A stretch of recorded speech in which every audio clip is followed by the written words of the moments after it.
Welcome to the College Football Bros. I am Michael Newman, and on today's episode, I'm going to give a brief overview of where we're at in conference realignment, specifically as it pertains to the Big 12.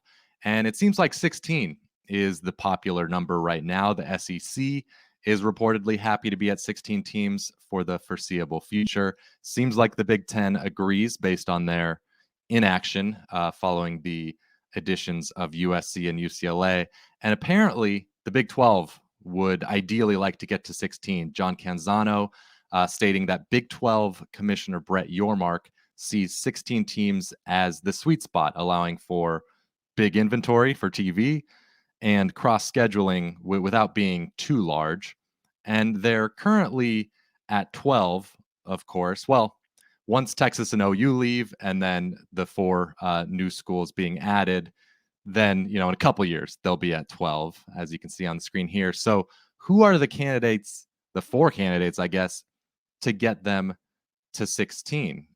Now, obviously, plan A, we've talked about this ad nauseum, everybody's been talking about it, would be the four corner schools from the Pac-12, or really any combination of four Pac-12 schools. But Colorado and Arizona rumored to be potentially more open to the idea of joining the Big 12 than the other two, Utah and Arizona State. But all four still, of course, possibilities. And the Big 12 does not need a package deal there. They would be willing to take any one, two, three, or of course all four in order to bolster their conference and potentially add a new time zone. The New York Post, I think, reported the words "Watch Colorado." So there's some thought that they would be the most likely to abandon the Pac-12. We'll see what happens there. And obviously, we're all just kind of impatiently waiting on that Pac-12 TV deal. Seemed like it was imminent a few weeks ago. Now the latest news, Stuart Mendel and others reporting that it may not be until late spring or even into the summer that deal gets finalized. So again, we're going to wait and see. But if the Pac-12 does stay together,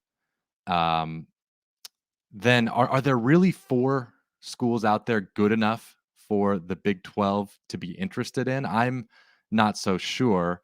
If you look at, I guess, plan B here, well, we got to bring up the ACC at least, because of course there's plenty of unhappy schools there. But nobody is really talking about any of these schools joining the Big 12, and rightfully so, because they're all locked into that very long-term TV deal, and it seems like it would be too long of a wait to add any of those schools. So we'll move on from that quickly. But more realistically, Mountain West schools could become an option. It seems like everyone is expecting San Diego State could be joining the Pac-12 soon. Maybe they'll be a part of that TV deal. And, it makes some sense for the Pac-12, get back into the Southern California market. SDSU has a new football stadium and some good investment in the program. Their college basketball program is obviously very, very good, just making the national championship. So they'd be a fine addition. But if they don't get added to the Pac-12, then it seems like almost a lock that both sides would be interested, Big 12 and SDSU, in coming together. So there's one potential option. Then moving on down the list in the Mountain West, Fresno State has reportedly been in contact with the Big 12. I'm definitely far from an expert in valuing all these programs as far as what they're worth in TV money and everything else to the conference. Fresno State doesn't jump out as some big coup for a power conference, but it would get the Big 12 into California, which apparently Brett Yormark values. Maybe that allows Big 12 schools to recruit a little bit better out there. And most importantly, a new time zone for late night TV inventory, I think, would be the value they see. So that is an option. Colorado State, they've been talked about, it seems like for several years, as a school with a lot of potential. John Canzano indicated he thought Brett Yormark sees them as a possibility. They seem to be invested in the program. They've got a really nice stadium. Just poached Jay Norvell from Nevada, but they've really struggled on the field lately. So not sure how strong of an option they are. Boise State always has to be mentioned. They've got a passionate fan base. They pack the stadium. They travel well. But on the field, they've slipped a little bit lately. Maybe it's short-sighted, but you would think that their candidacy for any of these conferences would be a bit better if they were winning 11 and 12 games every other year, like they were just a few years ago.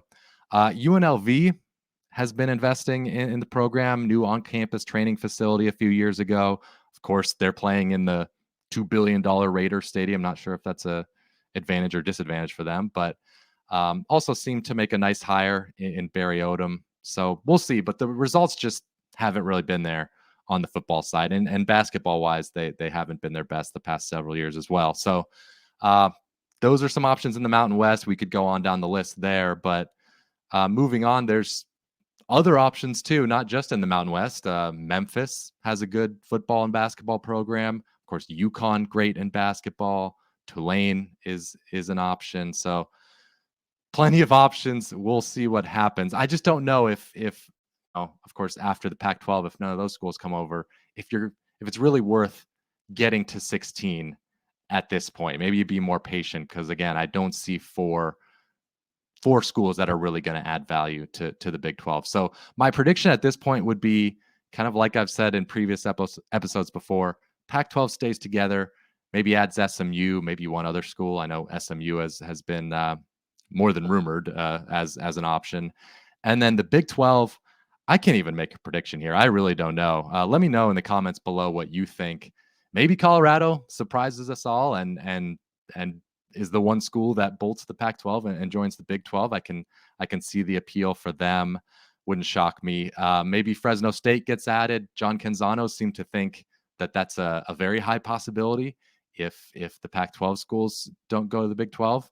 It's hard for me to have that conviction, is because things are just so uncertain. But yeah, I would love to read your comments below, whether you're a fan of the Mountain West, Pac-12, Big 12, any of these schools that are involved in this whole process. So be sure to give the video a thumbs up if you enjoy our content. Subscribe if you like college football, because we talk just during the season. We're talking every single conference. And of course, in the offseason here, a lot of conference realignment talk, especially right now. So we would appreciate your support, and we'll see you next time.